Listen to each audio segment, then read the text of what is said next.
Far from being removed from the white supremacist thought that informed the slavers and petty bourgeois who started this country, America is still steeped in their caste ideology.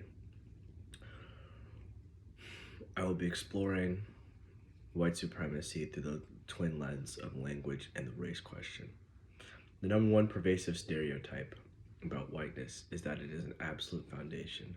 The number two stereotype that I would like to dispel about whiteness is that it is an ideal to strive for, and that others are inferior subsequently. To take a step back and focus on the historical moment, I draw from W.B. Du Bois's Black Folk, where he defines race as a dynamic and not static conception, and the typical races are continually changing and developing, amalgamating and differentiating. A fundamental point of departure from my analysis is that whiteness, and by extension racial ideology, is an ever-flowing current that has found its way in expression in white supremacy.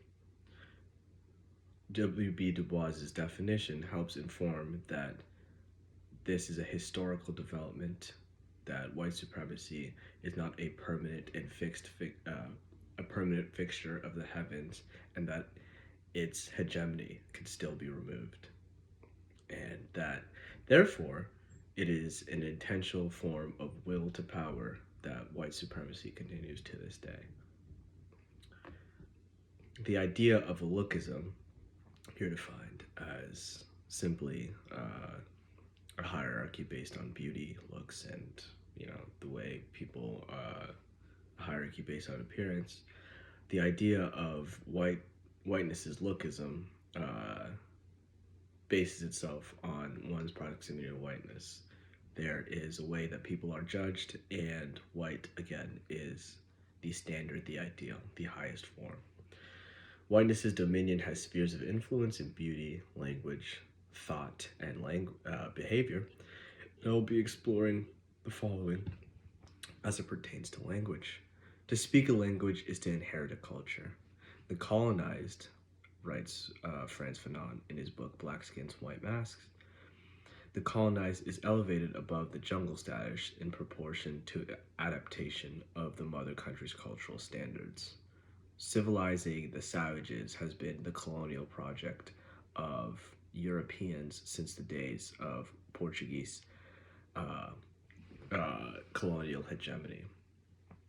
As it exists today, though this may seem benign to any listener, I have been called an Oreo in my life. An Oreo is defined as a person of color who is black on the outside and white on the inside. My positive aspects, such as the way that I speak, the way that I carry myself, my mannerisms, etc., have been described as white by people who are white, which has been, in short, confusing and very, very antagonizing to me. It is a form of cognitive dissonance wherein nothing good can be black and everything good in me must be white. I learned this diagnostics tool as I was going through my schooling days. I learned that the way a kid spoke could determine their so-called proximity to whiteness. The way a kid behaved, such as not adhering to the rules, could be seen as synonymous with simply being black. As I wasn't, quote, one of those black kids, my pacifism was again seen as another way that I was approximately white. Did I desire this so-called pacifism? Did it bring me any peace to be separated by some ideal of my skin and my behavior? In short, no. Frantz Fanon continues, it is in fact customary in Martinique to dream of a form of salvation that consists of magically turning white. An irrationality of this sort is a dream produced by warped cyclical forces. When I was younger, I had a hesitancy to be fully proud of the identities that I fell under. When I saw When I saw my blackness, I saw some of the worst in me. That was a very unhealthy way to view oneself. It's not something that you can escape. This racism marred my thinking for a very, admittedly long time. Nietzsche said that if there were gods, it would simply be humiliating not to be one of them. In that sense, the critique raised by the aforementioned Martini women, saying that they are clearer advantages to being white and French, is correct.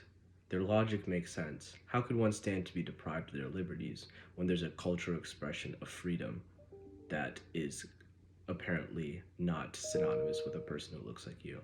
How could I want to be like I am today? How could I want to be black in America when it implies that I, as a black person, am a form of corruption to a so called white purity? Being honest about race's effects serves to demystify and untangle oneself from these sort of false preconceptions that damage uh, the way you look in the mirror. America's racial caste system pervades and perverts people on the level of their thoughts and the way that they subsequently act. I grew up, surprisingly, white, so called. I grew up in a nice community. I grew up in rich neighborhoods, affluence, and proximity to affluence. To leave this unnamed is to accept a bizarre status quo that has corroded my inner life. Thank you.